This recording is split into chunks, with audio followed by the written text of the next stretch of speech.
एक बुढ़िया थी और वो बुढ़िया एक बार बीमार पड़ी। वैद्य जी को दिखाने गई। वैद्य जी ने कहा कि अम्मा तेरे को तकलीफ़ ज़्यादा है, 1 महीना तक भर्ती होना पड़ेगा अस्पताल में, तब ठीक होगी। बुढ़िया ने मना कर दिया। वैद्य ने कहा कि अगर तू भर्ती नहीं हो सकती है तो तू ठीक नहीं हो सकती। बुढ़िया के साथ में छोटा सा उसका नाती था, ज़्यादा उम्र नहीं थी, 10 साल का था, पढ़ाई लिखाई करता था। उसने कहा दादी 1 महीने की तो बात है, वैद्य जी कह रहे हैं तू भर्ती हो जा। बुढ़िया बोली बेटा भर्ती तो मैं हो जाऊं, लेकिन तू जानता है ना हमारा रोजगार क्या है। वैद्य जी को बताया वैद्य जी मेरा रोजगार है, मैं एक मालन हूँ, छोटा सा मेरा बगीचा है, फूल होते हैं, फूल बेचती हूँ और फूल बेच करके मेरा पालन पोषण होता है, मेरे बच्चे को ही पालती हूँ।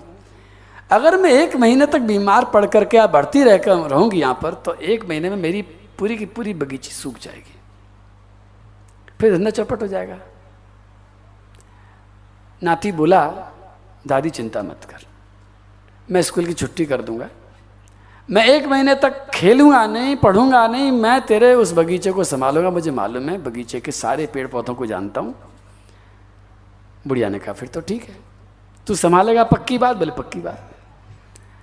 बुढ़िया भर्ती हो गई, इलाज कराने लग गई और 1 महीने के बाद जब इलाज करा करके ठीक होकर के वापस गई तो देखा कि पूरी बगीची उजड़ी पड़ी है, हर पौधा सूखा है, एक भी फूल नहीं है, सारे पत्ते पीले पड़ गए हैं।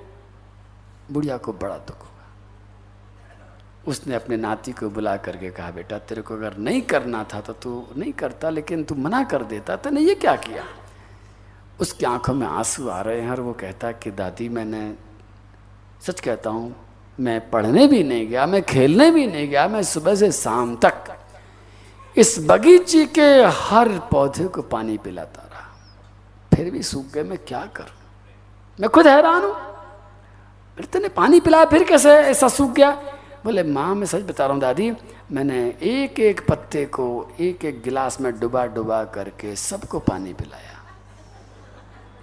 जो आपको भी हंसी आ गई, वो दादी भी हंस गई। दादी बोली है क्या बोला? पत्ते को पानी पिलाया? बोले और क्या, मैं तो कटोरी भर करके ले जाता था, हर पत्ते को उसमें डुबोता था, कहता था तुम पानी पियो पानी पियो पानी पियो, एक एक पत्ते को मैंने पानी में डुबोया, फिर भी सारे के सारे पत्ते सूख गए। पत्तों को पानी पिलाएंगे तो सूखेंगे ही सूखेंगे। दादी ने कहा अरे नालायक, पानी पत्तों को नहीं पिलाया जाता, पानी जड़ को पिलाया जाता है। वो छोटा सा बच्चा बोला कि जड़ तो कहीं मुझे दिख ही नहीं रही है, जो दिख नहीं रही है मैं कहाँ से पानी पिलाऊं इसको? लेकिन आप भी जानते हैं कि जड़ दिखती नहीं है पर होती सब कुछ जड़ ही है। पत्ते दिखते हैं लेकिन पत्ते कुछ भी नहीं होते हैं। जिस तरह से जड़ में पानी देने से, 1 लोटा पानी जड़ में देने से पत्तों पत्तों को पानी मिल जाता है, टहनी टहनी में पानी पहुंच जाता है। श्री कृष्ण भी अपने बाबा को समझा रहे हैं कि नारायण की आराधना करने से हर देवता के पास में आराधना पहुंच जाती है, और अलग अलग देवताओं की आराधना करने से पत्ते ही पत्तों में पानी पिलाना होता है, जड़ तो सूख जाएगी। बाबा इंद्र अलग कुछ नहीं कर सकता, इंद्र की ज़्यादा सामर्थ्य नहीं है। आप मेरी बात मानो, ये इंद्र की पूजा छोड़ो और पूजा करनी है तो नारायण की करो। बोलो नारायण भगवान की। अब इंद्र दिखता है, नारायण नहीं दिखता है, लेकिन होता सब कुछ, श्री नारायण ही सब कुछ है। और कन्हैया ने कहा कि नारायण को ढूंढने के लिए कहीं दूर जाने की जरूरत नहीं है, और आप कहते हो नहीं दिखता। कन्हैया ने कहा कि आपके सामने इतना बड़ा पर्वत खड़ा है, यही नारायण का स्वरूप है, यही नारायण का आह्वान करेंगे यही नारायण आएंगे। प्रहलाद ने खंबे में से प्रकट कर दिया तो इतने सारे ब्रजवासी मिलकर के इस गिरिराज जी की शिलाओं से क्या नारायण को प्रकट नहीं कर सकते? बाबा भावना होनी चाहिए, भगवान तो सब जगह से प्रकट हो जाएगा। ये गिरिराज महाराज साक्षात श्री नारायण के अवतार हैं। बाबा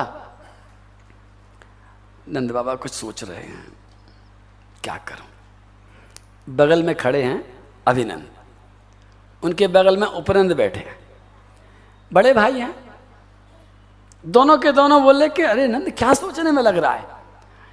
अरे इंद्र को हमने कभी देखा नहीं, कन्हैया कह रहे हैं तो कर दो, गिरिराज जी की पूजा कर देंगे, क्या हो गया? अरे हमारा कन्हैया खुश है ना। बाबा बोले कि कन्हैया के खुश होने से परंपरा को कैसे छोड़ देंगे? परंपरा आ रही है, वेद विहित परंपरा है, वेद की बात है। ऐसा करते हैं, श्री सांडिल्य ऋषि को बुलाते हैं।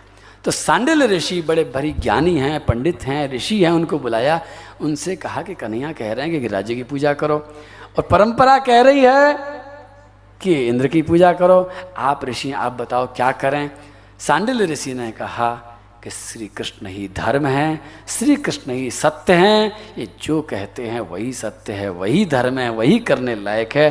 परंपरा को भूल जाओ, जो ये कहें वही कर डालो।